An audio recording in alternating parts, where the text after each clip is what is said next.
If you love cleaning your home, you're not obsessive. You're not wasting time. You're not avoiding real work. Maybe you've been told you care too much about surfaces, that you should relax, that it's just a house. It doesn't need to be perfect. But psychology tells a very different story. People who genuinely love cleaning, not tolerate it, not force themselves through it, but actually find satisfaction in it, look forward to it, carry 5 rare cognitive and emotional traits that most people never develop. Traits linked to mental clarity, emotional regulation, future orientation, and a kind of practical intelligence that never shows up on tests, but shows up everywhere in life. By the end of this video, you'll understand exactly what loving to clean reveals about how your mind works, and about capacities you have that others simply don't. Not what people assume when they see you cleaning again. What science actually shows about people wired like you. So, let's begin. Most people see cleaning as a chore, a necessary burden, something to power through so they can do what they actually want to do. But you approach it differently. You don't just clean to have a clean space. You clean because something in the process itself calms you, centers you, satisfies you in a way few other activities do. And that difference, that shift in how you experience the act, reveals something about your brain that researchers are only beginning to understand. There's a field called environmental psychology. It studies how physical spaces shape mental states, behavior, and overall well-being. And what they've found is striking. People who actively engage with their environment, who shape it, organize it, care for it with intention, show distinct patterns in how they process emotion, manage stress, and maintain psychological balance. Your love of cleaning isn't random, it's not trivial, and it's definitely not something to apologize for. It's a window into how your mind creates order, externally in your space and internally in your mental landscape. This isn't about perfectionism, not about control issues, not about obsessive tendencies. Those are labels people reach for when they don't understand what's actually happening. And what's actually happening is far more interesting. 5 specific traits show up consistently in people who find genuine satisfaction in cleaning. Traits connected to cognition, emotional intelligence, and psychological resilience. They're rare, they're valuable, and they explain why your relationship with your space is so fundamentally different from everyone around you. They see why you can spend a Saturday afternoon organizing a closet and feel energized, not depleted. Why a clean kitchen before bed feels like an accomplishment, not a burden. Why transforming a messy room into an ordered one gives you something most people only get from far more complex activities. Let's look at what's really going on. Trait 1. You have a high need for cognitive closure. You don't just clean for cleanliness, you clean for completion. There's a psychological concept called need for closure. It describes people whose brains find incompletion genuinely uncomfortable, almost physically so. When something is unfinished, your mind keeps it active. A dish in the sink, clothes draped over a chair. Other people walk past these things without a second thought.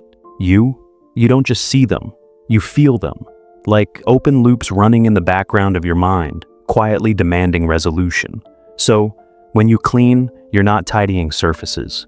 You're closing loops, finishing what was left open, bringing disorder to completion. And that act of completion triggers a mental release most people will never experience through something as simple as cleaning. Research confirms it. People with a high need for closure tend to show sharper decision-making and lower ambient anxiety. They don't leave mental tasks hanging, they resolve them. So your love of cleaning was never really about the clean space. It's about the psychological satisfaction of resolution itself. Think about how it feels when a room is completely done.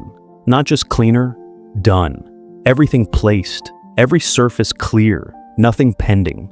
That's cognitive closure. That's your brain recognizing completion. And it feels better to you than it does to most people, because your brain is specifically wired to seek it. Think about how it feels when you walk into a room that's half cleaned. The bed is made, but clothes are on the floor.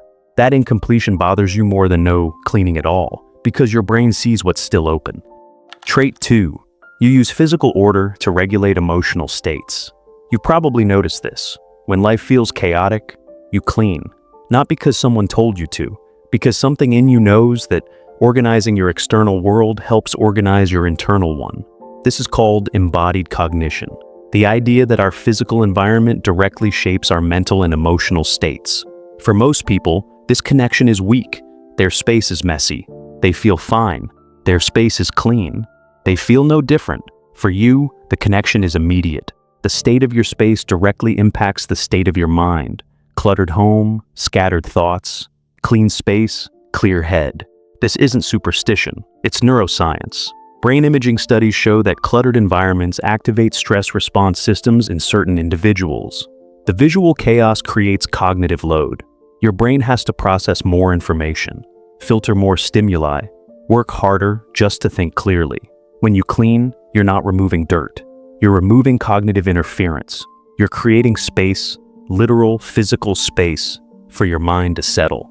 Think about the last time you cleaned a room that was genuinely bothering you. You didn't just feel satisfied afterward. You felt lighter, like mental weight had been physically lifted. That's your brain responding to reduced environmental complexity. You use cleaning the way other people use meditation, as a tool for emotional regulation, for coming back to baseline, for feeling like yourself again. That's not obsessive, that's intelligent. Notice what happens when you clean during stress. You're not just tidying, you're actively reducing the sensory load on your system. Each item put away is one less thing competing for your attention, one less demand on your overwhelmed nervous system. So, your cleaning isn't just about order, it's about using your environment as a tool for mental clarity. And that tool becomes even more powerful when combined with your next trait. Trait 3. You experience delayed gratification as deeply rewarding. Here's something most people don't understand about you. You're not cleaning because you can't stand mess. You're cleaning because you love what comes after.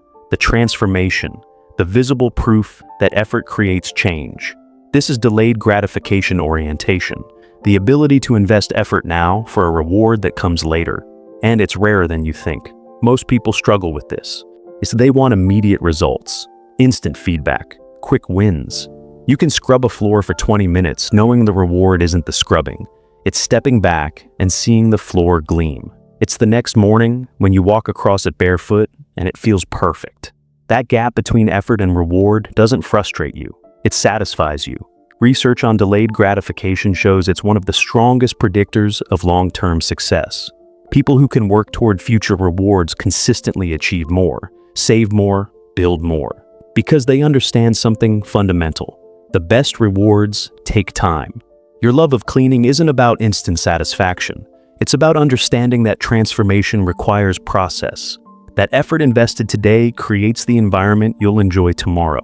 Think about this. Have you ever deep cleaned something that didn't need it yet? A closet, a drawer, a room that was already fine. You did it because you were investing in future ease, future clarity, future calm. That's not compulsive. That's strategic. You're playing the long game with your environment. And most people never develop that skill. When you deep clean something that didn't need it yet, you're not being compulsive. You're investing in future peace. You're telling your future self, I created ease for you. Now enjoy it. Trait 4. You have high conscientiousness and internal standards. You don't clean to impress anyone. You clean because you have standards. Internal standards that exist whether anyone else sees your space or not. This is trait conscientiousness, one of the big 5 personality dimensions. It measures how organized, disciplined, and detail-oriented a person is. And people high in conscientiousness don't just apply it to work. They apply it to everything, including how they maintain their space. You're not cleaning because guests are coming. You're cleaning because this is how you believe a space should be maintained. Period. Think about how often you clean things no one will ever notice. The inside of a cabinet, the back of a shelf, the grout between tiles. You do it because your standard was never good enough for others. It's right according to me. Research shows that people high in conscientiousness tend to have better health outcomes, stronger relationships, and higher life satisfaction. Why? Because they care about doing things well, not for external validation, for internal alignment. Your love of cleaning reflects this deeper pattern. You hold yourself to standards, you follow through, you finish what you start. And that's not perfectionism. Perfectionism is driven by fear of judgment, of being seen as inadequate. You clean the same way when you're completely alone. It was never about being perfect. It's about being aligned with who you are and what you value. That's integrity, applied to your environment. But internal standards alone aren't enough. They need to be paired with something deeper, an understanding of why small acts of order matter in the first place. Which brings us to the fifth and deepest trait. Trait 5. You understand that control over small things creates stability in big things. Here's the deepest truth about why you love cleaning. You're not controlling your space. You're creating stability in a world that often feels uncontrollable. You can't control what happens at work, what other people do, what news breaks tomorrow, what challenges arise next week. But you can control this. Your space, the order of your home, the state of your kitchen, and that small, consistent act of creating order where you actually have agency. It gives you a foundation, a place to return to, a quiet reminder that your actions still matter, that you can still create change. This is called locus of control. How much influence you believe you have over your circumstances and outcomes. People with a high internal locus of control believe their actions shape results. That effort isn't wasted. It builds something, and cleaning is one of the clearest expressions of that belief in action. You clean the counter, now it's clean. You organize the shelf, now it's organized. Cause and effect, direct, immediate, undeniable. No ambiguity, no waiting for someone else's approval, no uncertainty about whether your effort made a difference. Research shows that people with strong internal locus of control experience significantly less anxiety and demonstrate more resilience during uncertain times. Why? Because they focus on what they can influence and release what they can't. Your love of cleaning isn't about avoiding bigger problems. It's about building a foundation of agency, proving to yourself again and again that your actions create real, tangible change. And you've probably noticed, cleaning feels especially good during stressful times, when work is uncertain, when relationships are complicated, when the future feels unclear. That's not avoidance. That's you returning to something you can control, something you can complete, something you can make better through your own effort. That's not escapism. That's resilience. That's understanding that small acts of order create psychological stability, stability that carries into everything else you do. That's why cleaning during grief or uncertainty feels so necessary. When the big things won't stabilize, you stabilize the small things. And somehow, that helps. So, if you love cleaning your home, you're not obsessive, you're not wasting time, you're not avoiding life. You carry 5 rare traits that most people never develop. A brain that seeks completion and finds genuine relief in closing open loops. An intuitive understanding that physical order regulates emotional states. That your space is your mental landscape, a deep capacity for delayed gratification. Investing effort now for rewards most people don't have the patience to wait for. Internal standards that exist whether anyone's watching or not. Maintained by values, not external pressure. And an instinct for building stability through agency. Controlling what you can so you stay grounded when you can't control anything else. These aren't flaws. These are cognitive and emotional strengths. The world will tell you cleaning is mundane, low value, that people who care about it are missing the bigger picture. The opposite is true. For you, cleaning is a practice, a form of active meditation, a way of creating external order that supports internal calm. You're not cleaning to avoid living, you're cleaning to create the conditions where you can live well. The clarity you feel in a clean space, that's real. Your cognitive load dropping as visual complexity decreases. The calm that comes from completing a task, that's neuroscience. Your brain's reward system responding to closure. The satisfaction of transformation, that's delayed gratification paying dividends. A mind trained to value process over instant reward. So the next time someone tells you you're too much about cleaning, remember this. You're not too much. You're operating at a frequency most people don't access. You're using your environment as a tool for clarity, for calm, for stability, for proof that your actions matter. That's not small. That's taking agency over the one space in your life that's completely yours to shape. Which trait resonated most with you? Drop a number in the comments, 1 through 5. I read every one of them. If this video helped you see your habits differently, share it with someone who gets it. Someone who cleans not because they have to, but because something in them needs to. They may never find the words themselves, but this might say it for them. And if you're new here, this channel exists for people who think deeply, feel intensely, and have spent their lives wondering if that makes them different.